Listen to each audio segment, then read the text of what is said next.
इस वीडियो को सुनने वाले YouTube के सभी श्रोताजनों को मेरी ओर से प्रणाम। यदि आप इस चैनल पर नए हो तो इस चैनल को सब्सक्राइब जरूर करें, क्योंकि धर्म से संबंधित प्रत्येक वीडियो को मैं आप लोगों के सामने उपस्थित करते रहता हूं। आज की इस वीडियो में हम यह जानते हैं कि यदि आपने घर में शिवलिंग रखा है तो क्या क्या सावधानियां हमको अपने घर के अंदर रखनी चाहिए। यदि आपने घर के अंदर शिवलिंग रखा है तो यह ध्यान दीजिएगा कि घर के अंदर केवल मात्र एक ही शिवलिंग रखना चाहिए, क्योंकि हमारे शास्त्रों में कहा गया है कि गृहे लिंगम द्वयम नार्चम शालिग्राम द्वयम तथा।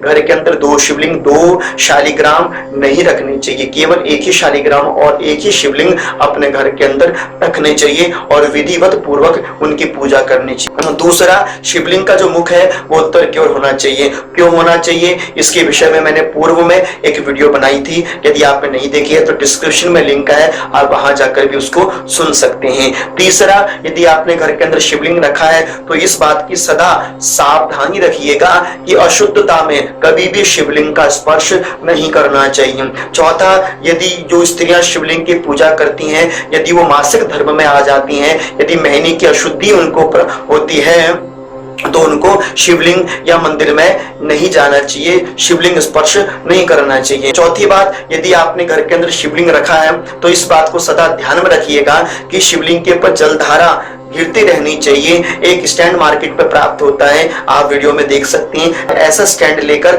आपने शिवलिंग के ऊपर रख देना है और कंटिन्यूस जल की धारा गिरती रहे, ऐसी व्यवस्था आपने करनी है। तो पांचवी बात, जो आपने शिवलिंग रखना है उसको सदा कांसे की थाली पर रखना है। स्टील की थाली का प्रयोग शिवलिंग के आसन के लिए नहीं करना चाहिए। छठवीं बात जो आपने सावधानी रखनी है कि शिवलिंग की जब आप पूजा कर लें तो शिवलिंग के ऊपर यदि बेलपत्री आपको उपलब्ध होती है तो वह बेलपत्री चढ़ाइए। यदि बेलपत्री उपलब्ध नहीं होती है तो कोई पुष्प भगवान के ऊपर रख दीजिए, लेकिन शिवलिंग के ऊपर तुलसी दल नहीं चढ़ाना चाहिए। सातवीं बात, यदि आपने घर के अंदर शिवलिंग रखा है तो यह सदा ध्यान में रखिए, जो शिवलिंग के ऊपर की पिंडी का भाग होता है उस लिंग के ऊपरी भाग को कभी शून्य नहीं छोड़ना, कभी खाली नहीं छोड़ना चाहिए। इसके विषय में शिव पुराण में कहा गया है कि यश राष्ट्रे तो लिंगस्य मस्तकम शून्य लक्षणम।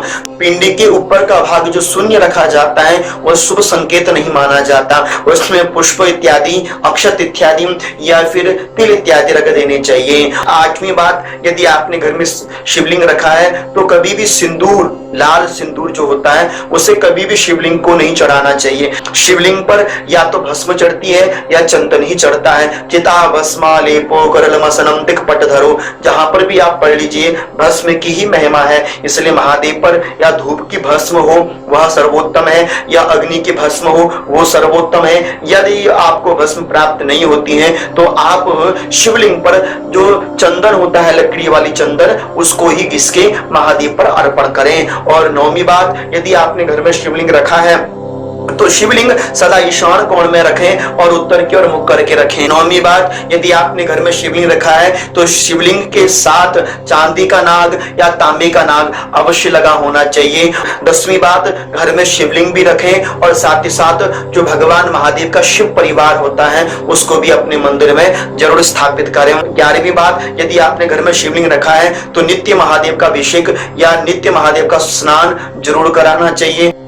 यदि मन में कोई प्रश्न हो तो आप मुझे इंस्टाग्राम पे, ट्विटर में फॉलो कर सकते हैं, लिंक मैंने डिस्क्रिप्शन में भी दिया हुआ है। और इस तरह से मुझे आशा है कि मेरी द्वारा दी गई जानकारी आपको अच्छी लगी होगी, और अच्छी लगी है तो वीडियो को लाइक, चैनल को सब्सक्राइब जरूर कर दीजिएगा। इसी तरह से प्रत्येक अच्छी वीडियो में आप लोगों के सामने लाता रहूंगा। तब तक आप सभी लोगों को मेरी ओर से अनंत कोटि